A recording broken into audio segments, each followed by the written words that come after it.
Welcome to Real and Raw with Lynn and Brian and our special guest, Jerry. Good afternoon, dear. How are you doing? Oh, I'm so happy you're here. Oh my I am gosh. happy I'm here. Like I just told you, I came all the way from Alabama, but I didn't have no banjo on my knee, okay? Just for you guys. Oh my gosh. Love you so much. Love you so much. This is so awesome. This is super awesome. We are going to take a second here and let you go ahead, and we want you to plug what you do and who you are, and then we'll take it from there. So go ahead, Jerry. Okay, so everybody knows who I am. My name is Jerry Isenhour, and I am a business coach and a trainer.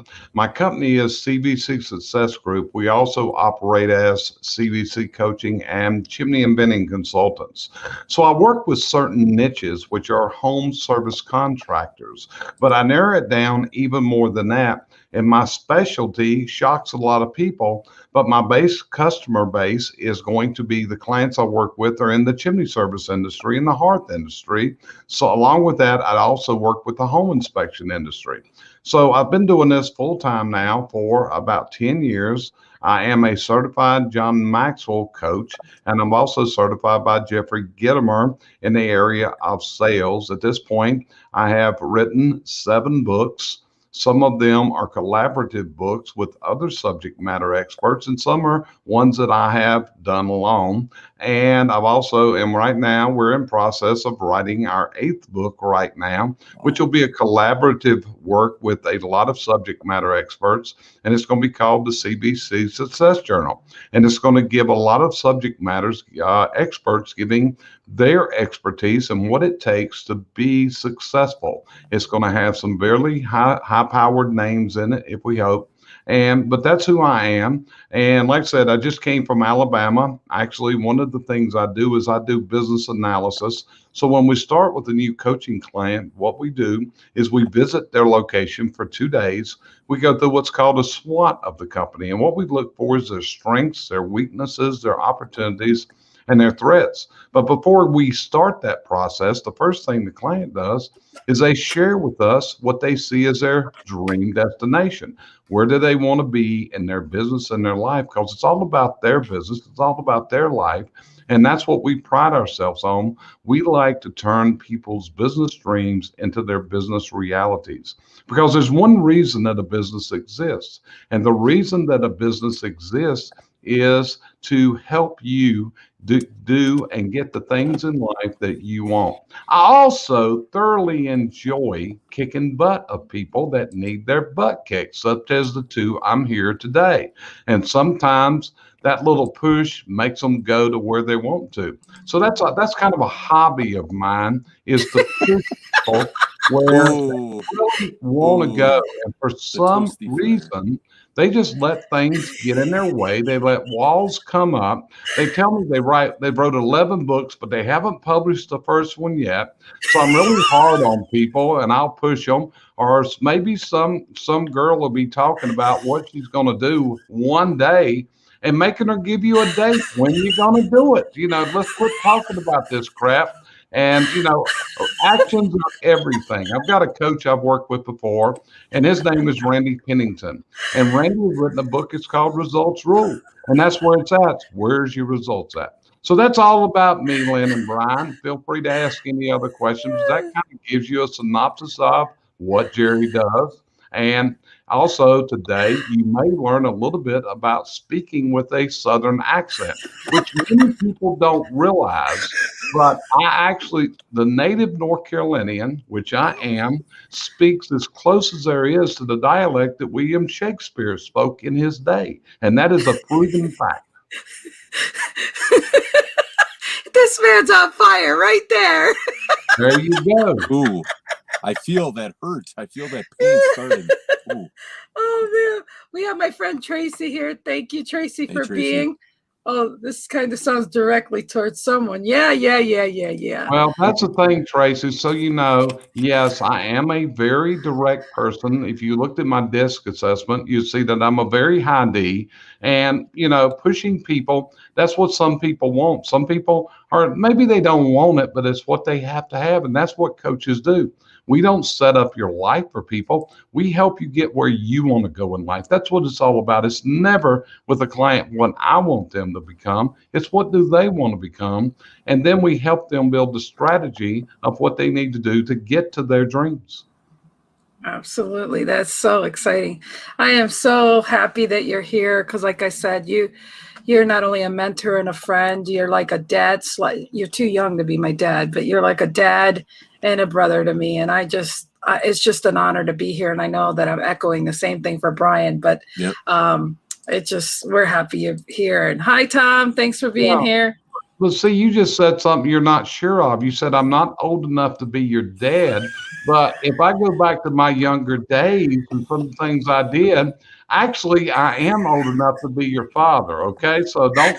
Okay, Dad. Yeah.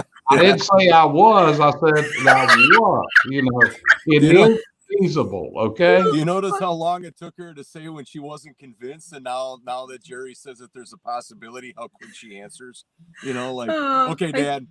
Yeah, you're like a dad. Absolutely. Okay, so Brian, you're gonna need to speak up a little bit, brother, or get closer to the mic because I can't hardly hear you. How about now? That's a whole lot better. I'm going to teach you about something called a lavalier mic that you get right next to you and it goes right with you, okay?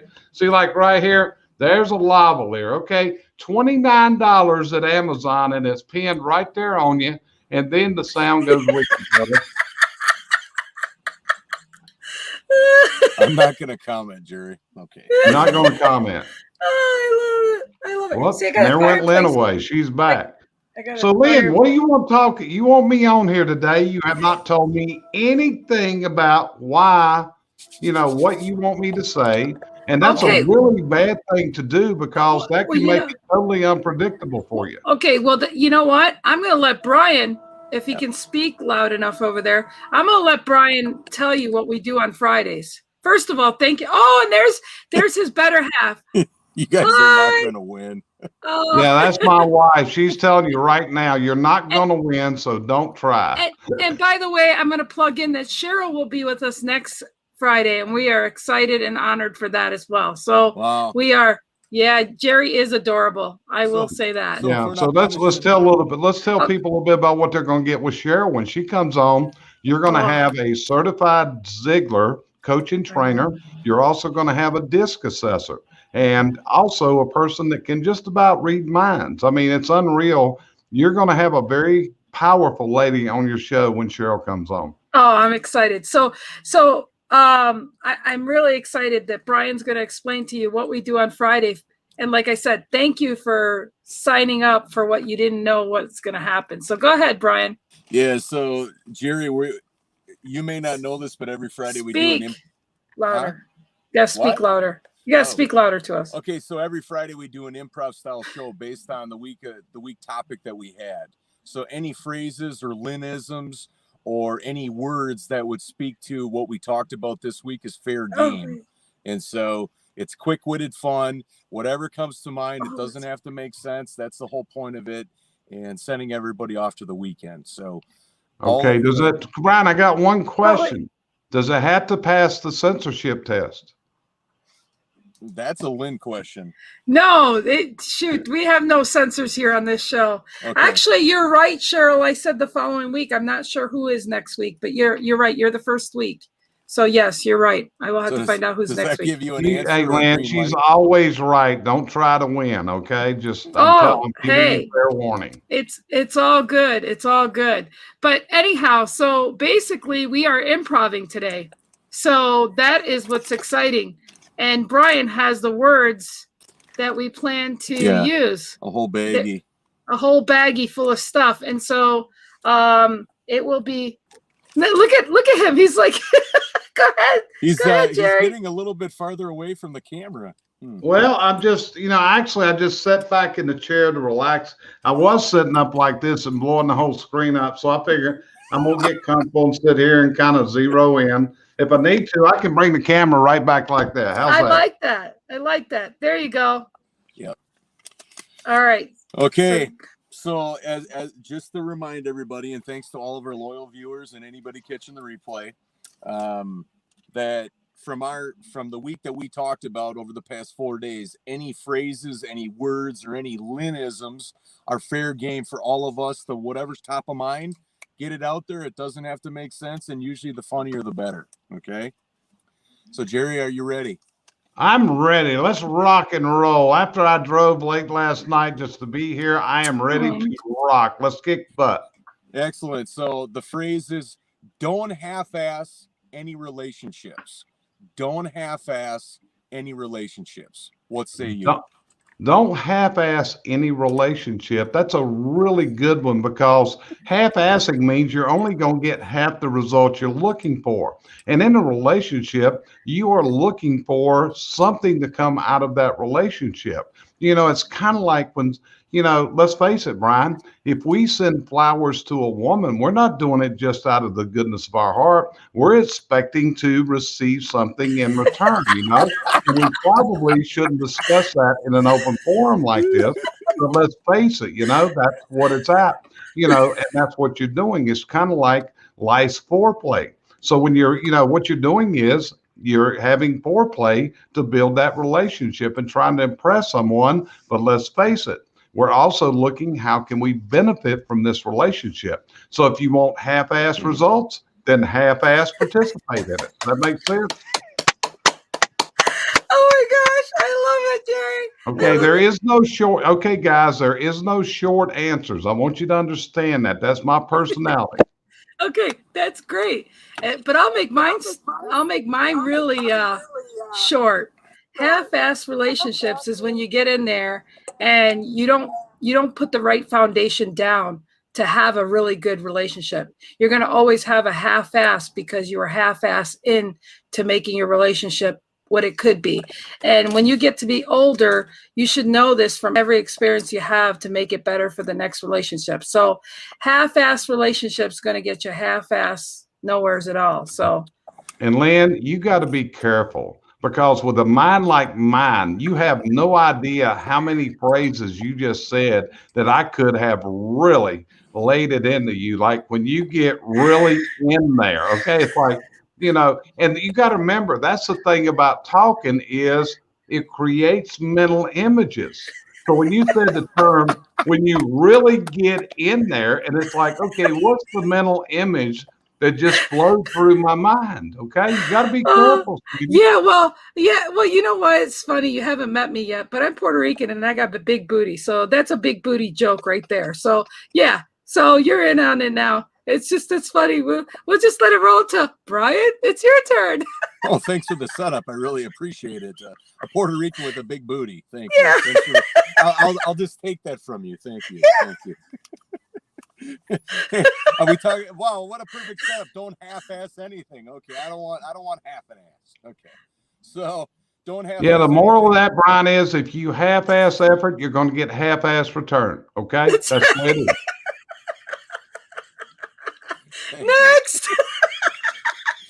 So oh my gosh. when I think of half-ass, I think if you half-ass anything in life, it's probably how you do everything in life. So, and there's a series of habits that are created as people, and if you start half-assing things and taking out, doing the easiest thing, more likely it's not going to bode well for the long term. So you'll find out real quick that only doing everything to 100% is the only way you get stuff done, period. Okay. Oh my gosh, that's too funny. All right, Lynn, are you ready? Yes. Okay, so the phrase is possible solutions for the fire. Possible solutions for the fire. So you want me now to reply with what that brings into my mind. Am I correct, Brian? Yeah, if you want to go first, otherwise Lynn will go first. No, let's let Lynn go first. I'd rather pick her words apart. Oh shit! This is so not possible solutions for the fire. There's a lot of possibilities for a solution in the fire, and what I mean by that is you need to go ahead and realize either you're all in or you're all out, and you have only half control of the outcome. Because if you don't have an open mind when you're going into the fire and realizing that you have to handle the fire for what it is, but if you're stubborn and you're not open-minded, you're not going to get through the situation the way you want. It's not going to be resolved. And hi, Larry. Hi. Anyways, so basically what we were talking about possible solutions of the fire is walking away or staying. I mean, you know, you got to look at if you want to prolong the inevitable. So. Okay, so when you say fire, the following things come to my mind. Number one, what can I cook over that fire? Okay, there's always a possible side to this. So when that fire is going, hey, can we pop popcorn over it? Can we cook a steak over it? Can we roast a pig? What can we do with this? But the other side of this is many times people get their fire extinguished. And what happens is you get a fire in your belly, okay? So what happens often is people extinguish that fire, and it doesn't need to be extinguished. It's got to continue to blaze if you're going to get where you want to go. So you don't always want to put that fire out. You know, at the fire, you know, have you ever heard the term light a fire under someone's ass? Have you heard that term before? Oh yeah. The origin of that fire, of that term. I've heard it with feet, but go ahead. No, the actual origin of that term goes back into hundreds of years ago. And like I said, my background I'm a chimney sweep when I look back at one of the trades that I practice. So years ago, we used something in the chimney sweep industry called climbing boys. Back in the 17th and 18th century, what they did was, if you look back at the movies, you see the orphan chimney sweeps in a lot of movies like David Copperfield and other things. It all wasn't Dick Van Dyke. So what happened was many of the master sweeps would actually buy children from their parents that couldn't afford to raise their kids, and they would turn them into chimney sweeps. So then they made the chimneys, the little boys, and they were called climbing boys, made them crawl through the chimneys to clean the inside. So what the master sweep would say when the little boy got, you know, if he wasn't going up, he said, you better move on or I'm going to light a fire under your butt right here. So that's the actual origin of that term. So when you know, fire has good points, it has bad points. Fire keeps us warm, you know, so we don't want to shut down all the fires. There's a lot of fires that we want to add fuel to that fire. Does that make sense? Mm-hmm. It does when we come around to some wet wood later. Yes, it does. Yes, that's right. Brian? Oh, it's my turn? Yes. Okay. The teacher has spoken. Okay. So possible solutions for the fire, anything and everything. I think that you need to train your brain to be solutions oriented. You can either be solutions oriented or problem oriented. Only one of them is really going to work well for the long term in life. And I think also though, when you're a solutions person and that's the only way that you roll, it's a very peaceful and freeing place to be in versus a place filled with negativity and drama. So when you're always there's always going to be a need for people that are solutions oriented because they cut through the BS. Okay. All okay. Right. So Jerry, this one will go to you, and it is in the form of a song reference. Okay. So the Ohio Players Fire. When I say the song Ohio Players Fire, what comes to mind? Okay, he just broke up on me. I don't know if it's my internet or Brian's, because he broke up a little bit on me right there. When I say the song Ohio Players Fire, what comes to mind? The 70s Ohio song. Players Fire. What goes to mind? Ohio Players, was that a rock group? Am I right in a rock group? A 70s like a Kool and the Gang style 70s group, like Parliament. Gotcha. So what comes to mind was back in my younger days and Woodstock days, rock and roll. So what comes to my mind whenever you say that is more than likely there's people watching them smoking an illegal substance that was at the time that's now legal in many parts of the country, becoming more prevalent and allowed to be used. And there's a move to make it a federal, you know, where it doesn't violate federal laws. So when you say that, I tie that into what were people lighting at that point? We used to have these things called joints and all kinds of things. So to be honest with you, Brian, that's what that brought to mind for me. Okay. Okay. All right, Lynn, what do you got? Ohio fire to me just reminds me of the riots or whatever you call in Kent, Ohio.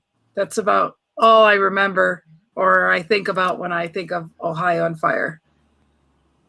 So Kent State University, I can still remember the picture of a girl bending over a guy that had been shot during that Ohio State thing back in those days, which was when Lynn was very, very, very small. Probably you weren't even born yet when that happened, Lynn. I don't know how old you were. 65. I was born in 65.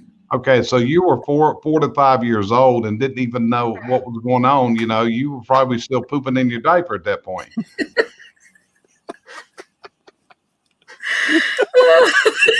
Wow. I love you, Jerry. Oh, you told me it's wide open today. It is. That's what Yeah. you said. Yes, it is. And you asked for the first thought that comes to my mind. And so these are the mental images that and that's what we want. That's what we want. I know. And Lynn, some of the words that you use bring mental images to my mind many weeks that, it's like, I don't think she understands what she's saying and how you could twist these words right around. Dude, I did for 15 years. I had my own lingerie and adult toy parties. Okay. Everything I said was always twisted. So so I got you, boo. I know exactly. I can't help it. I can't help it. That's the first time on the show the word boo was what was ever used. So she's getting out of control. Like I said, the sensors may drop in any moment on Lynn. If you'll notice, I'm keeping mine where it's very clean. Lynn is the one taking it over the line, Brian. Okay, so if y'all get in trouble, it's all on Lynn. Well, she can't be contained. I've known that from the beginning. So it's what it is, right?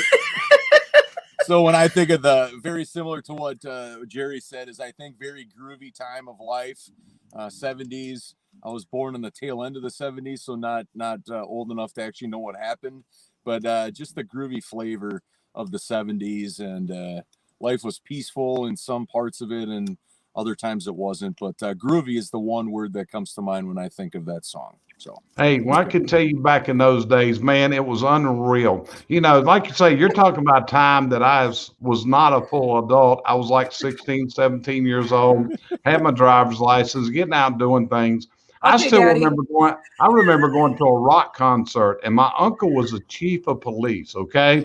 So we were at this rock concert, and undoubtedly somebody had slipped me an illegal substance that I wasn't aware of. Okay, we'll just leave it at that, But anyway, I'm laying there on a blanket and look up, and who do I see walk by me but my uncle, who is the chief of police, wandering through the crowd at the rock concert, and he's walking right beside me, who I am actually named after him. That was a very enlightening experience.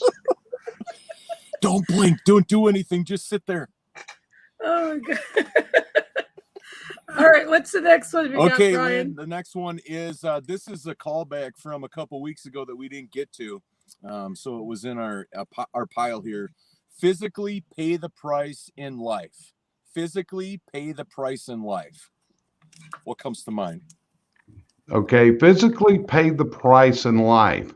Okay, and also I'll bring that. It's when you do something and you actually lose something from the results of what you did. Possibly you made a bad investment and you lost a lot of money, and you end up losing your home, your business, other things that have lived. So you're physically paying the price for the mistakes that you made. In fact, that's the basis of my book, Chaos to Reinvention. It's the story of the mistakes that I made and how I had to pay the price and actually reinvent myself. But it all goes back. And one of the hardest things to realize when you pay the price is that you were the person that caused the problem. And if you had not caused the problem, you would not be paying the price today.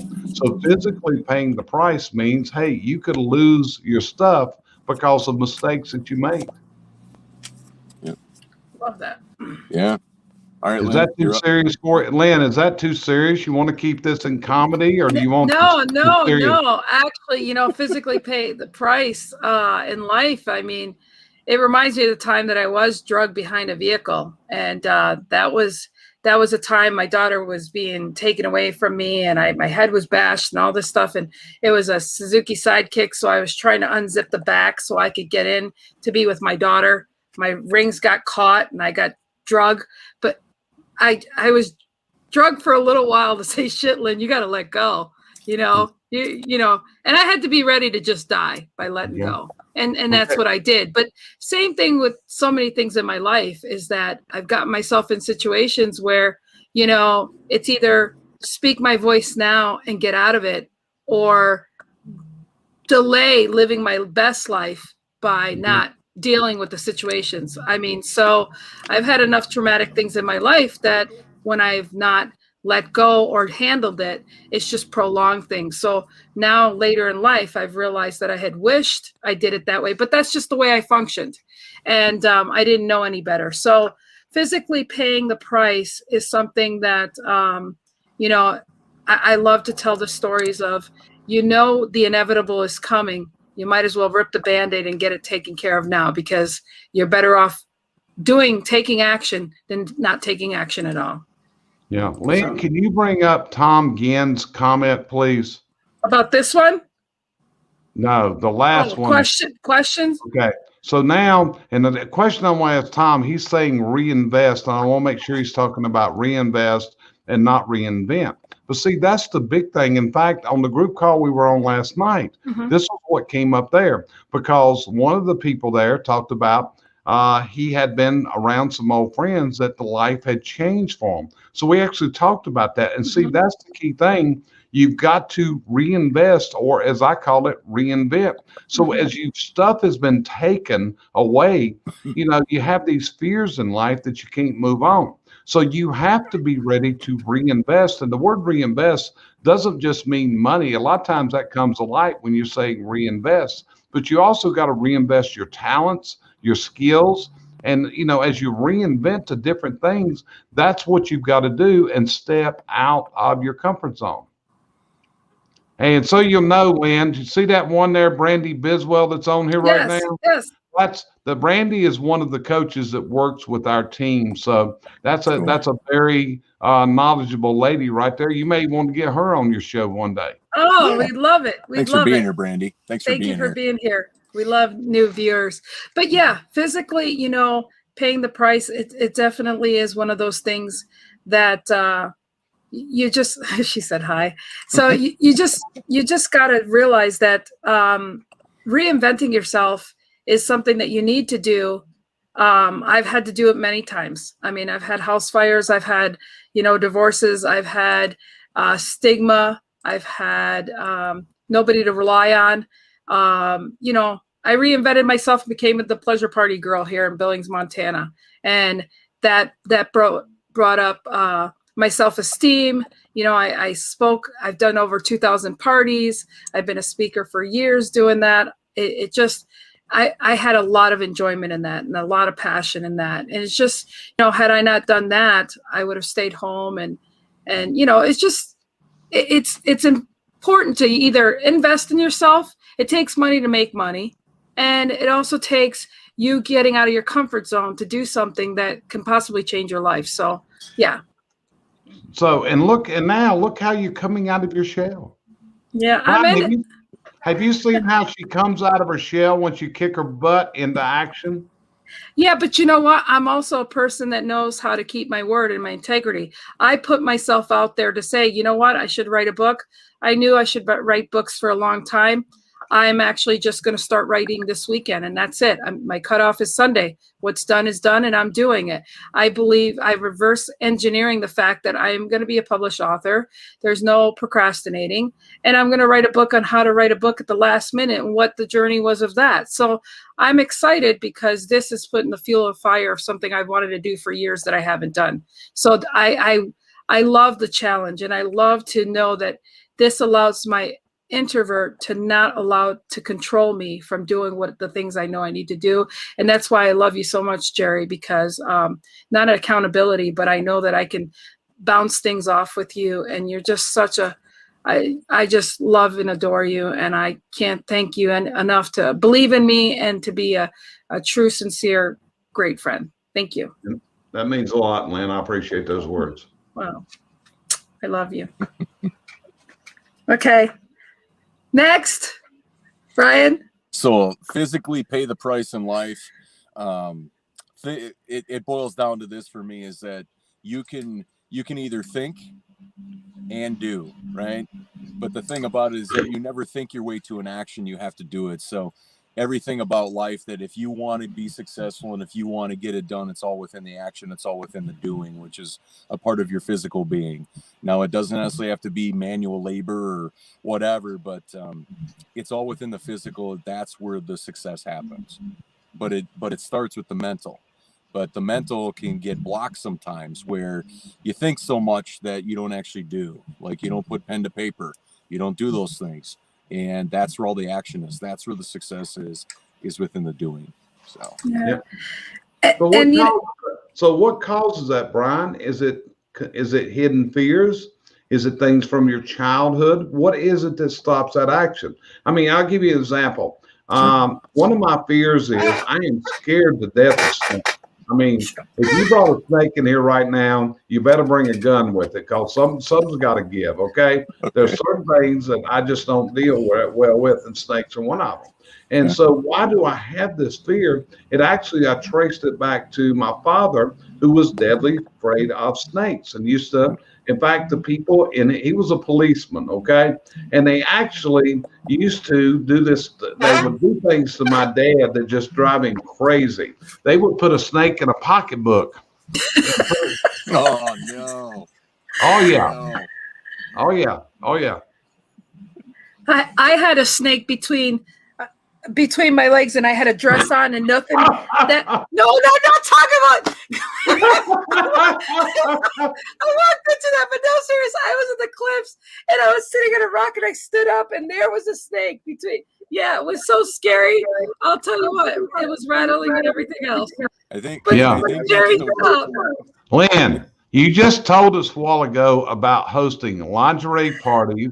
You told us about the other things you were selling. Now you're talking about a snake between your legs. I want you to understand, Lynn, you got to analyze what you're saying. Why are you holding your head down and wiping your forehead? Because I just talk off the cuff and I forget. Okay, sorry. Oh, man. Well, but it just reminded me that was a scary time to have a freaking rattlesnake right at your feet. How's that? I guarantee snake you. At my feet. It was scary as shit. Yeah. Yeah. Well, man, that was scary. Next to wet wood, I think we have a new weekly topic right there. All right. Okay. Next. The snake between Lynn's legs. I should have said on my feet. Damn. Excuse me. I should have been.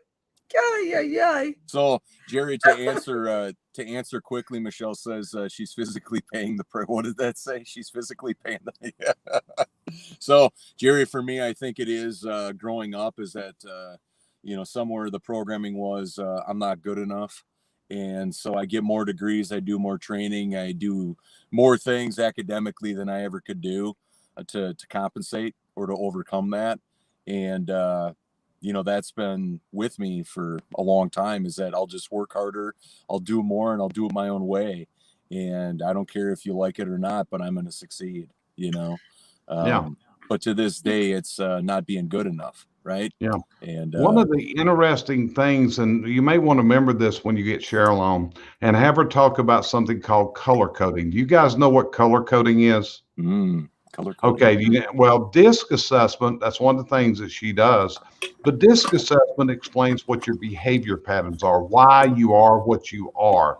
Anybody that's listening to this knows at this point, I have what's called a high D personality, right? Very dominant. I have to control it. It physically exhausts me, and I use a lot of energy up. So that tells why you're like you are today, but the color coding tells you how you got that way. And Cheryl can explain this. She's also a certified color code assessor. So it goes back to your childhood and the things that you encountered in your subconscious. It's like when I say fight or flee motive, do you understand what I'm saying by fight or flee? Yes. Yeah. Okay. Yeah. So those that don't, when something happens, we'll say that you walk through a parking lot and someone wants to assault you. You have two choices. You fight or you flee. Okay. Well, you actually go through this in life all the time. It can even be compared to coming up to a traffic light. It's turning yellow. Do I go or do I stop? But see, What color was that? Say that again. What color was that? That was yellow. There's something wrong with yellow. Are you making? Wait a minute. I never get to pick out anybody's accent. I got today. Are you making fun of my Southern English, young lady? I got the Long Island Puerto Rican accent. I'm just with you, brother. Okay, I could have said it would if you're coming up on a stoplight and it's yellow. Okay, Yellow. Yeah, it's like that's why I wear a yellow shirt here. Okay. Was there a famous dog with yeller? Yes. Yeah. Oh, yeller. Oh, yeah. See? But we're not talking about the dog Yella today. Right. But see, that's one of the things about life is what forms our fears. And many times it goes back to our childhood. Yeah. Many times it goes back to the things that we had. And knowing Brian, that's a lot of things that probably have inbred fear into Brian and Lynn and every one of us. Like I said, when you look back, things happen as a baby that your subconscious remembers. You may only be 2 months old, 3 months old. It's like, and you can see it in a dog. If someone has mistreated that dog at some point in their life, they're very skittish or whatever, different things. It happens in all human beings. And it's the nature of the way we were raised as children and what we went through in our childhood and the way we may have been encouraged or discouraged in our childhood to excel. 100%. I agree with all that. 100%. Okay. Now, I know that today y'all probably want to keep this light and I'm probably taking it deep. So I apologize if I'm taking this where you guys don't want to go. No, you're fine. As a matter of fact, I'll just add to physically pay the prices. I used to be into bodybuilding and I was a skinny little runt of a kid and stuff. And I had health issues along the way that, at some point, I just didn't give a shit if I gained weight, because for me, after being sexually abused, I felt as long as I'm fat, I don't have to worry about anybody actually being attracted to me. So that was my mechanism. That was something. But yet the bodybuilder and athlete, I played sports and stuff, always fought with the whole thing of I like to be fit. I just don't like anybody to be attracted to me, So I've since then I'm in a better place with all that. But physically, it's one of those things that I allowed that to cushion who I wanted to be or who I wasn't, and hiding. So like you said, things that happen to you and being around people that just make you feel uncomfortable, that was my mechanism. But you pay a price when you realize that you shouldn't allow to be concerned about the people that are around you and you stand in your own. So that's why I got into bodybuilding, and so I could kick guys' asses, and it worked really well. So I'm a hard ass that way now, but it is what it is. That's it. So you became a bodybuilder. Let me dig into this. You became a bodybuilder to kick guys' butts. Yeah, I did. Really? I could arm wrestle them. I could wrestle. Well, my brother back in the day in Long Island, he used to have me fight neighborhood kids. We would fight each other to be badasses. And to defend ourselves. Because, I lived in Long Island. That's what Puerto Ricans did back then. Just, kick some butt when you had to. We were never allowed to start a fight, but we were definitely going to finish a fight. So, I learned to just defend myself and just be strong so that, because I had been abused enough that I'd been pinned down and I was too weak to defend myself. So lifting weights and working out, I got tough enough that I could slam any guy and beat the crap out of him. So, yeah. Okay, I got a new nickname for her, Brian. You ready? Yeah. Rocky. Rocky. Hey, Rocky. Yeah. Rocky. Lynn, that's what you need to do. When you go on a trip, you got to go to Philadelphia and get somebody to film you running up the steps, and then they can play. Shit, I got bad knees now. It's going to have to wait till after I get knee surgeries. It's But called yeah, I'll Photoshop. do that. It's called Yeah, Photoshop. Photoshop. Yeah, okay. Yeah, we're going to start calling you Rocky. Yeah. You know, No, he's a prize fighter. Yeah, I used to be a very, very upset girl. I mean, I used to be very, very protective and very not happy. But that didn't work for me. So I realized happy would be better, and happy got me through. I started out a good life, and then it just went like shit. So I've had the ability to rely on those good memories to know that happier is better than being miserable. Hey, if you want to be miserable in life, it's your own choice. Okay. Absolutely. I'm really serious. Yep. I mean, it's like one of the things that really bothers me is to hear someone complain about their job. I'm really serious. Complain about their boss. It's like, wait a minute. Nobody is forcing you to work in this company. And, for you to sit here, you have no idea of what that gentleman that runs this business or lady goes through to keep this business going. So if you don't, if this culture doesn't match you, why are you here? You need, I think that's one of the greatest things. When I was in coaching, one of my coaches was Larry Winget. And Larry had this real unique way to fire people because he said that people, a lot of people are scared to fire people. They're all the fears come in. And Larry said, here's what you got to do. You got to tell the person, I'm going to set you free because you are so miserable in life.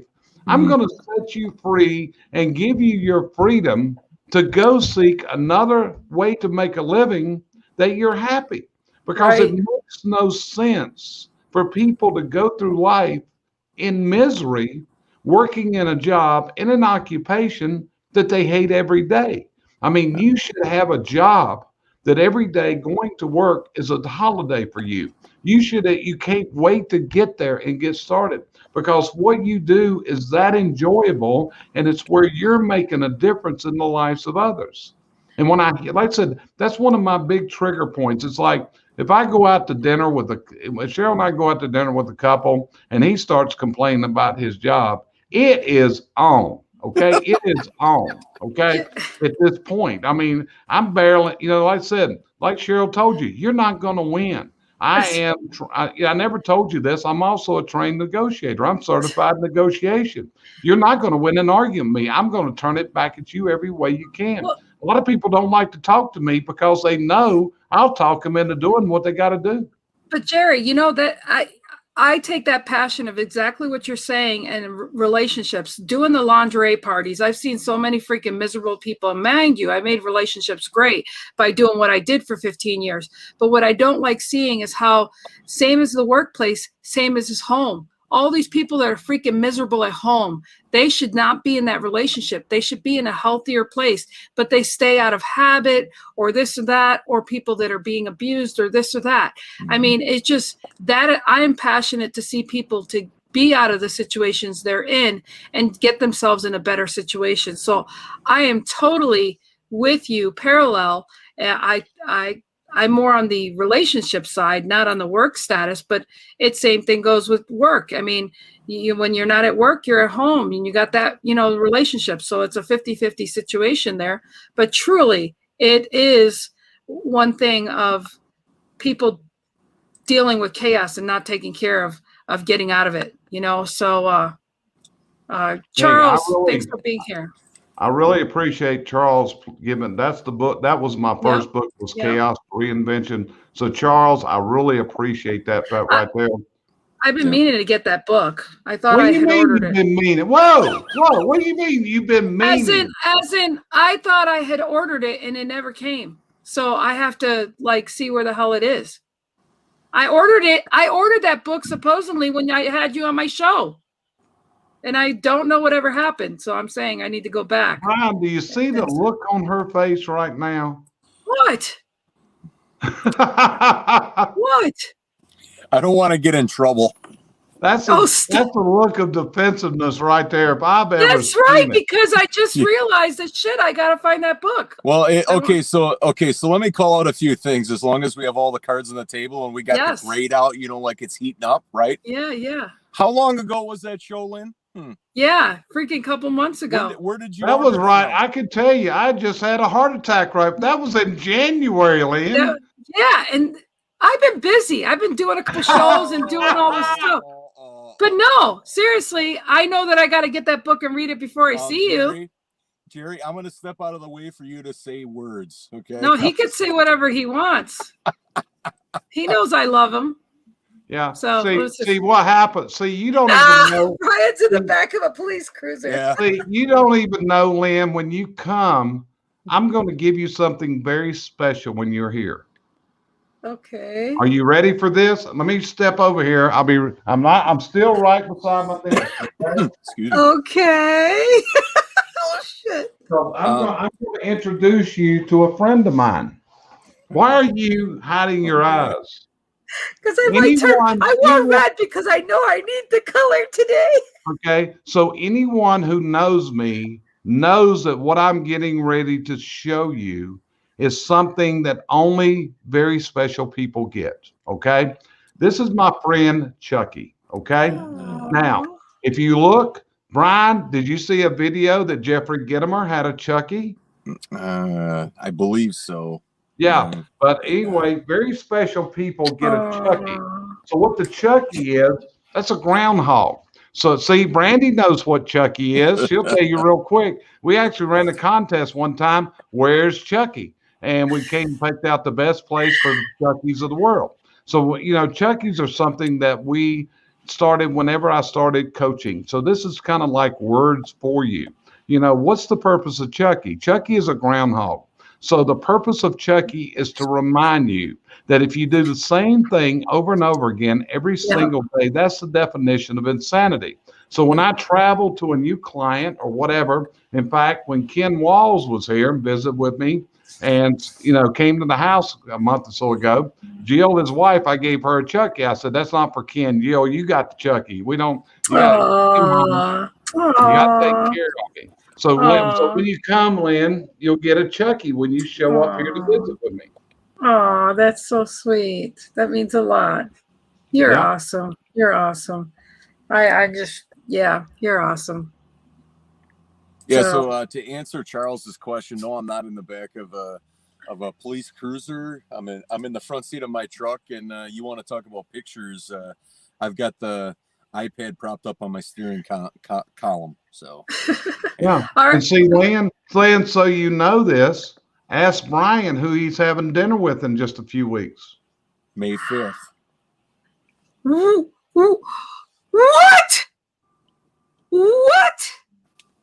You're just finally telling me this?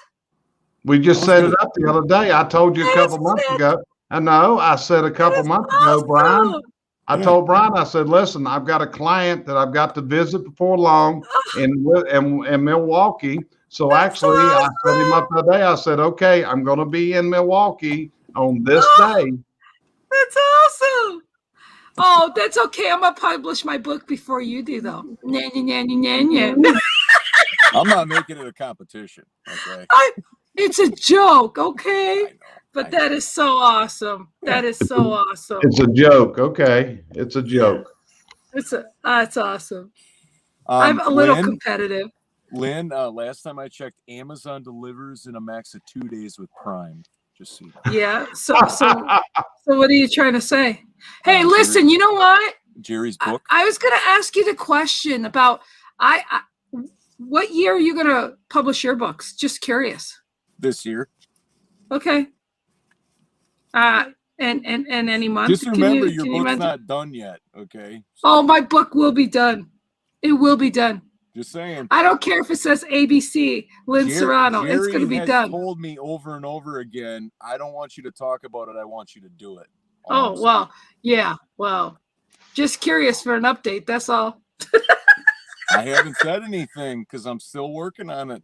Yeah. Okay. Working on it. Other projects that are listen, dude, you had this stuff written. I didn't even have nothing written till this weekend.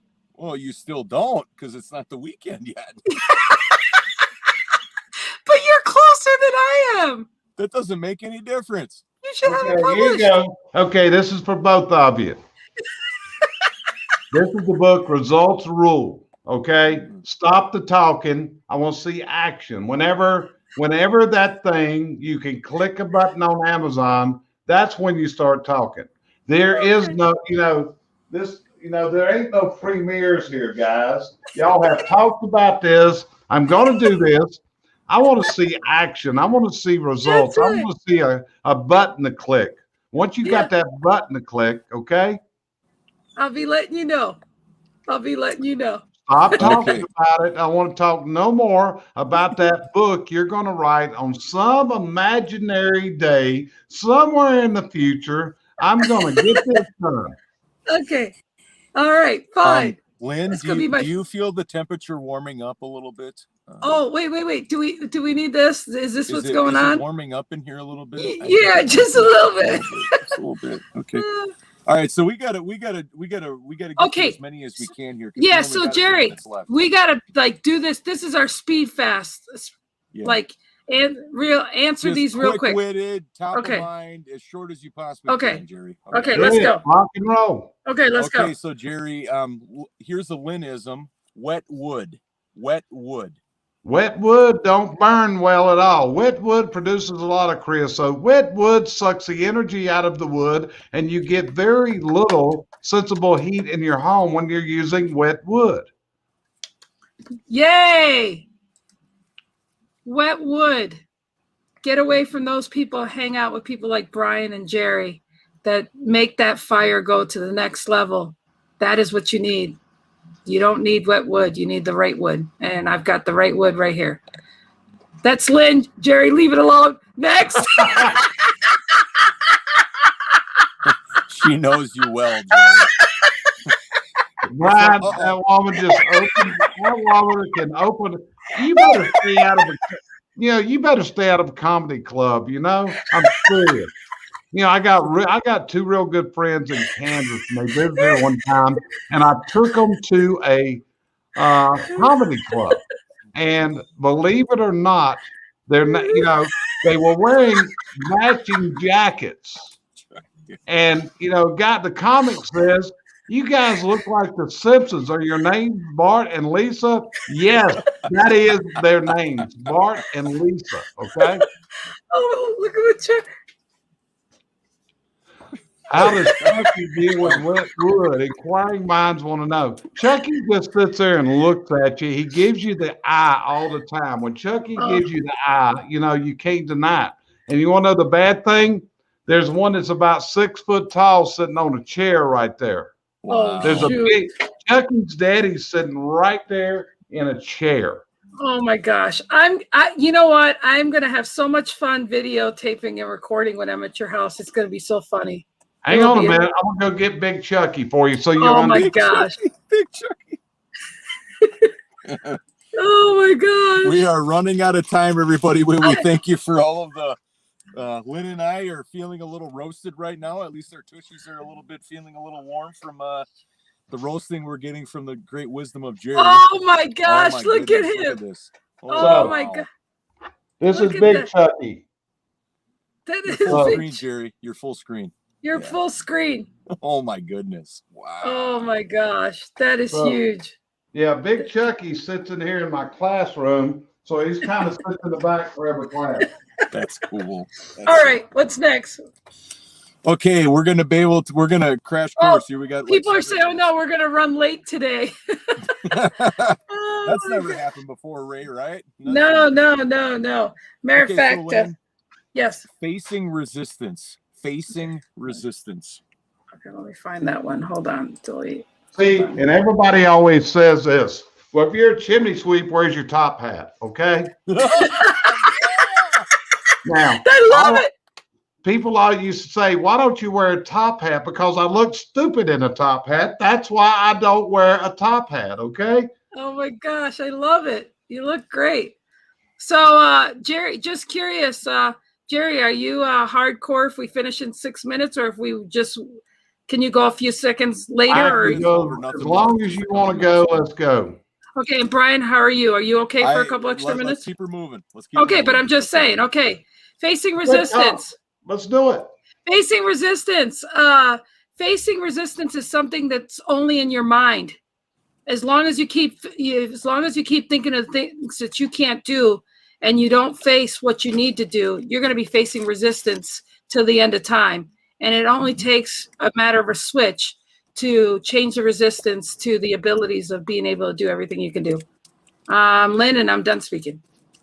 Okay. All right, Jerry. So, as a small child, if you'll notice, we didn't have resistance. If you notice as a small child, you would put your hand right into a fire because it was not bred into you that fire would hurt you, okay? So what happens is it goes back again. We have a natural resistance built up in us from the parenting that we went through, the fears, the opinions of our parents. This is all inbred into us. From that point, we got two ways to go. We can follow the path that our parents hit, or we can often rebel and go in exactly the opposite directions, which drives parents crazy. In fact, that was me. When my mother told me, don't do something, I'm going to do it, okay? I'm going to do it, okay? Just like Lynn. I'm sure that she did a lot of things that her mama probably would not have approved of. Right, Lynn? No, actually not. But that's beside the point. It was later. It was later in life. Yeah. That's what I'm talking about. As you went through life, there were things that you did that your mother would not have approved of as a child. Yeah. Yeah. So, yeah.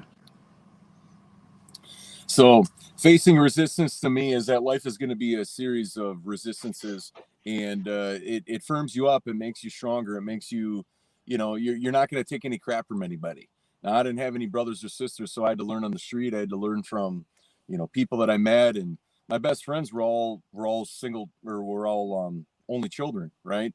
So we had to learn from people because our parents didn't have any test kids. So facing resistance is something that we're going to face every day in life. But the difference is that when you crave it and you overcome it, it becomes second nature. And then you reframe what it looks like to have resistance. Coachman. Damn it, guys. It's in the program. I was waiting for it. It was 57 minutes, and we haven't heard that yet.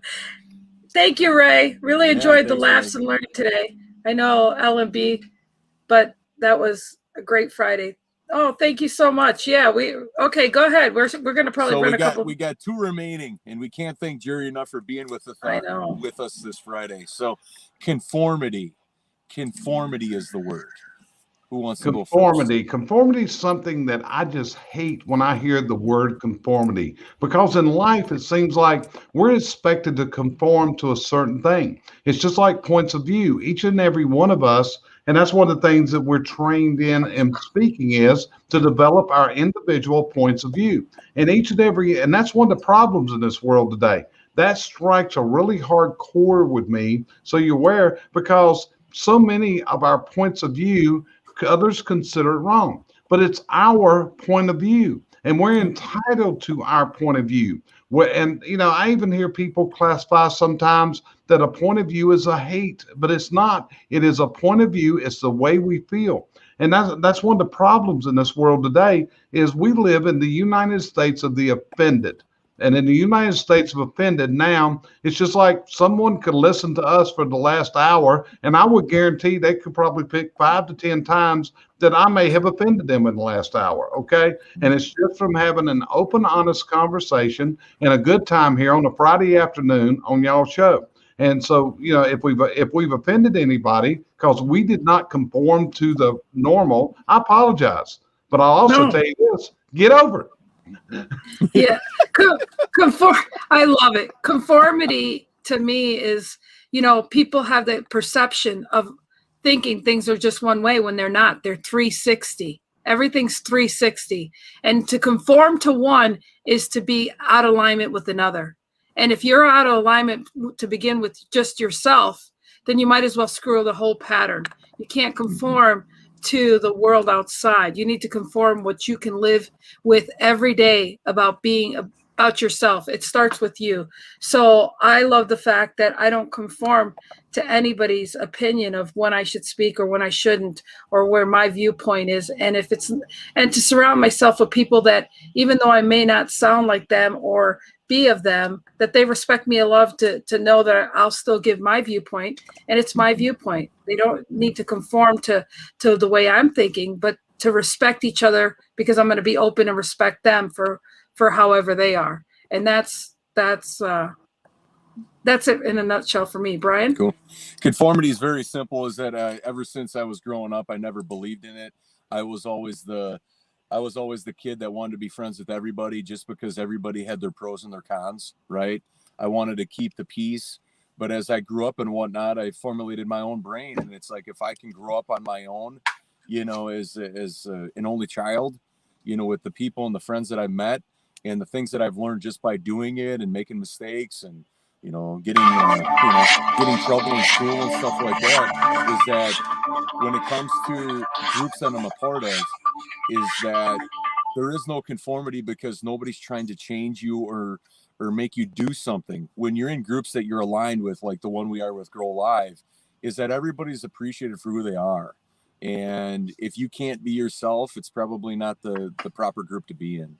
So I think that there's totally different, is that when there's a certain set of ideals, or you need to do this or whatever to conform, it's just like, well, where am I able to be me in this situation? And if I can't be, I'm out. I'm not going to be a part of it. Okay.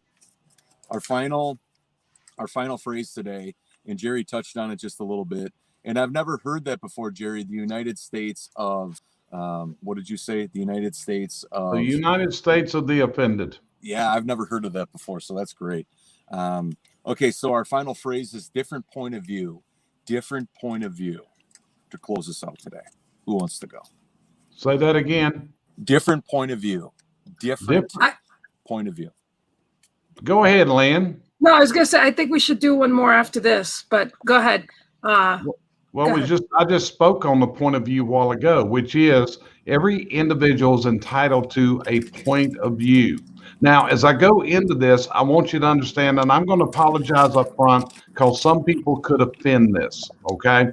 But when you look at it, you can look at the most terrible leaders in history, and if you actually look deeply, you'll actually find things that they may have done that were good, okay? And many times people are based. One of the things right now, when you see this, one of the most controversial individuals in this world is a gentleman by the name of Bill Cosby, okay? Bill Cosby did some terrible things. At the same time, Bill Cosby actually gave a lot of kids a really good entertainment with this Fat Albert series of cartoons. And one of the problems is we can base our opinion of someone because of one wrong act, or maybe two or three or whatever in their life. But you got to form this point of view and look at it and like you're entitled to. And see, Charles Coachman is on here. Charles has been some of the same groups I've been in. He has studied under Larry also. And he will tell you real quick, it's like that was one of the advantages. One of the best coaching groups that I was in my entire career has been with what was called the UBS, the Ultimate Business Summit.